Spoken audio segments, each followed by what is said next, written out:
అందరికీ నమస్కారం. మనతో పాటు ప్రముఖ ఆధ్యాత్మికవేత్త, ఆస్ట్రాలజర్, దత్తాత్రేయ మరియు గణపతి ఉపాసకులు మురళీధర్ శర్మ గారు మనతో ఉన్నారు. గురుగారితో మాట్లాడదాం. గురుగారు నమస్కారం. మహాదేవ. గురుగారు, నవంబర్ మాసంలో చివరగా మీనరాశి వారికి ఎలాంటి ఫలితాలు ఉండబోతున్నాయి, వీళ్ళ గ్రహస్థితి ఎలా ఉంది, అలాగే మీరు చేసుకోవాల్సిన పరిహారాలు మాకు తెలియజేయండి. ద్వాదశ రాశులలో 12వ రాశి అయినటువంటిది మీనరాశి. మరి యొక్క మీనరాశి వారికి మనకు గురువు వీరికి 3వ స్థానం నుండి 2వ స్థానం వైపుగా కూడా వక్ర దృష్టికి రావడం చేత, అదేవిధంగా 12వ భావంలో శని భగవానుడు ఉండడం చేత, 12వ భావంలో ఉండేటువంటి యొక్క శని భగవానుడు వీరి యొక్క ద్వితీయ భావాన్ని అంటే ధనానికి సంబంధించినటువంటి భావాన్ని చూడడం వల్ల కొంత ధనానికి సంబంధించినటువంటి ఇబ్బందులు కావచ్చును, ధనానికి సంబంధించి రాబడి ఏదైతే ఉందో అది కొంత రాకుండా ఉండేటువంటి పరిస్థితులు కావచ్చును, లేదా ఇలాంటి సిచ్యువేషన్లో అయినా కూడా డబ్బు పరంగా మాత్రం ఇబ్బందిగా ఉండేటువంటి పరిస్థితి ఉంది. కానీ గురువు ఇక్కడ 2లో ఉండడం వల్ల ఏదో ఒక రకంగా మీకు ఒక 100 వచ్చే దగ్గర 50 రూపాయలన్న రావడం కానీ ఈ గురు భగవానుడు చేసేటువంటి పరిస్థితి ఉంది. కనుక ఇక్కడ ముఖ్యంగా కూడా ఎవరైతే మీనరాశి వారు ఉన్నారో సత్కర్మలు అంటే అబద్ధము ఆడకుండా, ఒకరిని మోసం చేయకుండా ధర్మంగా ఉంటే మాత్రమే తప్పకుండా కూడా వీరికి అద్భుతమైనటువంటి ప్రతిఫలము కనబడేటువంటి పరిస్థితి గోచరిస్తుంది. ఇంకా ముఖ్యంగా చూసుకునేటువంటి సందర్భంలో మీనరాశి వారికి కొంత శరీరము బద్ధకస్తంగా తయారవడం కావచ్చును, డబ్బు ఎక్కువగా కూడా శస్త్రచికిత్సలకు కావచ్చును ఖర్చు అయ్యేటువంటి పరిణామాలు అయితే కనబడుతూ ఉన్నవి. ఎందుకంటే వీరి ఇంట్లో ఎవరికైనా హెల్త్ ఇష్యూస్తో ఉండేటువంటి వారు కానీ లేదా వర్క్ ప్రెషర్ పెరగడం కానీ, స్థాన చలనం కావచ్చును, ఉద్యోగ నిమిత్తము వీరికి కొంత ఇబ్బందులు ఏర్పడేటువంటి పరిస్థితులు కానీ, ఉద్యోగంలో ఆల్ ఆఫ్ సడన్గా వీరిని తీసేయడమా, లేదా ఉద్యోగంలో ఒక 2-3 గంటలు అధికంగా కూడా శ్రమ పెరిగేటువంటి పరిస్థితి కానీ, ఎంత చేసినా కూడా డౌన్ఫాల్ అయ్యేటువంటి పరిస్థితులు కానీ, ఆ ధన వ్యయము కానీ, ప్రమాదాలు కావచ్చును, ఆ రోజువారి ప్రయాణాలలో ప్రమాదాలు కావచ్చును, ఆ వ్యయ ప్రయాసాలు కావచ్చును. అదేవిధంగా మరలా చూసుకున్నట్టయితే కొంత కీర్తి, ధనాదాయము, శ్రమకు తగినటువంటి గుర్తింపు ఉండాలి. కానీ శని భగవానుని యొక్క చూపు మనకు ఈ యొక్క మేషం మీద మనకు నీచబడేటువంటి స్థానం మీద ఉంది కనుక గుర్తింపు స్థాయి కోల్పోవడం కావచ్చును, అదేవిధంగా గౌరవం నాశనం అయ్యేటువంటి పరిస్థితి కావచ్చును, కొంత లాభాలు మందగింపు అయ్యేటువంటి పరిస్థితిని ఇవన్నీ కూడా ఉన్నవి. మరి ఇక గురువు 3లో ఉంటూ 2వ స్థానాన్ని చూస్తున్నాడు కనుక కుటుంబ సౌఖ్యము కావచ్చును, కీర్తి వృద్ధి కావచ్చును, ధనాదాయము కావచ్చును, దాన ధర్మాలు కావచ్చును, కొంత సంతృప్తికరమైనటువంటి పరిస్థితితో ఉండేటువంటి పరిస్థితే ఉంటుంది. ఎందుకంటే కొన్నిసార్లు మీ సడలింపు ఏదైతే ఉందో పట్టుదల సడలింపును విడిచిపెట్టుకోవాలి. ఇలా విడిచిపెట్టుకోవడం వల్ల మాత్రమే మీరు తప్పకుండా గెలిచేటువంటి పరిస్థితి ఉంటుంది. ఇక ముఖ్యంగా చూసుకున్నట్టయితే మీనరాశి వారికి మరి ఇక్కడ సూర్యుడు 8వ స్థానంలో నీచబడుతూ ఉన్నాడు. మరి యొక్క సూర్యుని మూలకంగా ఏమిటంటే గర్భ సంబంధిత అనారోగ్యాలు కావచ్చును, అదేవిధంగా విరోధాలు, విచారము, శత్రువృద్ధి, ప్రయాణంలో ప్రమాదాలు ఉన్నవి. అన్ని గ్రహాల మూలకంగా కూడా ప్రయాణాలలో ప్రమాదాలే పొంచి ఉన్నవి ఈ యొక్క మీనరాశి వారికి. కనుక చాలా జాగ్రత్తగా ఉండేటువంటి పరిస్థితి. మీకే ఇట్లా అని కాదు, 12 రాశులకు కూడా ఏలినాడు శని వస్తుంది, గ్రాచారాలు బాగుండవి, అందరికీ ఏదో ఒక దెబ్బ పడుతూనే ఉంటుంది. ఇవాళ మీ రోజు, రేపు మేషరాశి వారిది, తర్వాత వృషభ రాశి వారిది, తర్వాత సింహరాశి, ఇలా అన్ని రాశుల వారికి సంబంధించినటువంటి ఇబ్బందులు ఎదుర్కొనేటువంటి పరిస్థితే ఉంటుంది. ఎంత పని చేసినా కూడా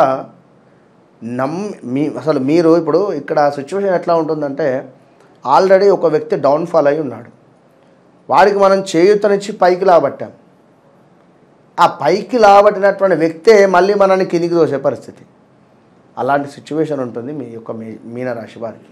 ఎంతో కష్టంగా ఉన్నాడు కదా అని చెప్పి మనకి ఆపదలో ఆదుకున్నా కూడా ఇబ్బంది మనకు. కనుక ఎవరిని నమ్మొద్దు, ఎలాంటి ఇన్వెస్ట్మెంట్స్ చేయొద్దు. మనీ రీత్యా చాలా జాగ్రత్తగా ఉండండి. చేయండి ఇన్వెస్ట్మెంట్స్. ఎప్పుడు 2025 3వ నెల తర్వాత ఇన్వెస్ట్మెంట్స్ చేయండి, ఎక్సలెంట్ ఉంటుంది. శని కాస్త మీకు మార్పు వస్తుంది, అప్పుడు ఎక్సలెంట్ రిజల్ట్ ఉంటుంది. కనుక కాస్త 25, 3వ నెల, 2వ నెల దాకా ఓపికగా ఉండాలి. మరి అదేవిధంగా ఈ యొక్క కుజ భగవానుడు మీకు 4వ భావం, 5వ భావంలోనే ఉండడం జరుగుతుంది. అక్కడిది ఇటు అటు తిరుగుతున్నాడు. ల్యాండ్ లిటికేషన్స్, హౌస్ లిటికేషన్స్ కానీ ఇప్పుడు ఎక్కువగా కూడా నన్ను అడిగితే ఖచ్చితంగా కూడా ఈ హైడ్రాలో మీనరాశికి సంబంధించినటువంటి బాధితులే ఎక్కువ ఉంటారు. మీనరాశి కానీ కర్కాటక రాశి వారు కానీ వినరా? చూడండి ఒకసారి. ఆలోచన చేసుకోండి. కుజస్తంభన ప్రభావం అంట. కుజుడు బాగా స్తంభించాడు, అక్కడే ఉండడం వల్ల ఇలా ఉంటవి. అదేవిధంగా శత్రు సంబంధిత ఇబ్బందులు కావచ్చును. అదేవిధంగా ఈ యొక్క మీనరాశి వారికి యంత్ర సంబంధిత ఇబ్బందులు, స్కిన్ ఇష్యూస్ రావడం కానీ, వాహన ప్రమాదాలు కావచ్చును, ఇలాంటివి పొంచి ఉన్నాయి. మరి అన్ని రకాలుగా కూడా చూసుకొని ముందుకు వెళ్ళాలి. మరి ఇక్కడ ఈ యొక్క మీనరాశి వారిని ఇంకా చూసుకున్నట్టయితే మనకు 9వ భావంలో 10వ భావాన్ని, 2 భావాలను చూసుకున్నట్టయితే 9వ భావం పైన బుధుని మీద శని దృష్టి పడడం వల్ల కొంత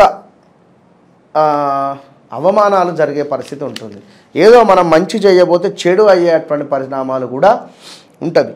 అదేవిధంగా మీనరాశి వారికి సంబంధించి కొంత అలసత్వం, అంటే కొంత పని చేసినా కూడా మనకు అలసిపోవడం కానీ లేదా మరచిపోవడం కానీ, దీంతో పాటుగా అసత్య ప్రలాపాలు కానీ, ఏదో అంటే ఎందుకు లేట్ అయిందంటే అబద్ధం చెప్పడం, దీనివల్ల దొరికిపోవడాలు ఇబ్బంది అవుతుంది. మీరు చెప్పేది అబద్ధం అని ఎదుటి వ్యక్తికి అర్థమవుతుంది, కానీ వారు ఏమనలేని పరిస్థితి లేదా మరొకట అనేది మీరే అబ్జర్వ్ చేసుకోండి. మీ వల్ల అన్యులకు ప్రమాదాలు కూడా ఉన్నవి ఇక్కడ. అదేవిధంగా కీర్తి నాశనము, మంచి పేరు ఏదైతే ఉందో దాన్ని దయచేసి ఖరాబ్ చేసుకోకండి, వినరా.